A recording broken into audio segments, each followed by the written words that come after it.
బులెటిన్లో breaking news చూస్తున్నాం. మానవ హక్కుల కమిషన్, లోకాయుక్త కమిషన్లను అమరావతి నుంచి తరలింపై ఏపీ హైకోర్టులో విచారణ జరిగింది. హెచ్ఆర్సీ, లోకాయుక్త కమిషన్లను అమరావతిలోనే ఉంచుతామని కూటమి ప్రభుత్వం స్పష్టం చేసింది. ఆయా సంస్థలను అమరావతిలోనే కొనసాగించేందుకు వీలుగా చట్ట సవరణ చేస్తామని పేర్కొంది. హెచ్ఆర్సీ, లోకాయుక్త కమిషన్ తరలింపుపై మద్దిపాటి శైలజ అనే మహిళ ఏపీ సివిల్ లిబర్టీస్ అసోసియేషన్ పిటిషన్లు దాఖలు చేశారు. పిటిషనర్ల తరపున సీనియర్ న్యాయవాది నర్రా శ్రీనివాస్ వాదనలు వినిపించారు. అనంతరం తదుపరి విచారణను హైకోర్టు 3 నెలలకు వాయిదా వేసింది.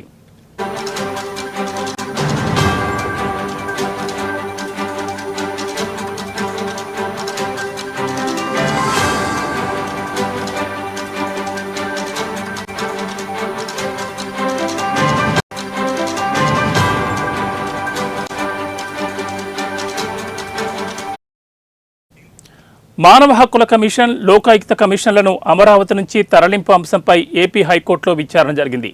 హెచ్ఆర్సీ, లోకాయుక్త కమిషన్లను అమరావతిలోనే ఉంచుతామని కూటమి ప్రభుత్వం స్పష్టం చేసింది. ఆయా సంస్థలను అమరావతిలోనే కొనసాగించేందుకు వీలుగా చట్ట సవరణ చేస్తామని పేర్కొంది.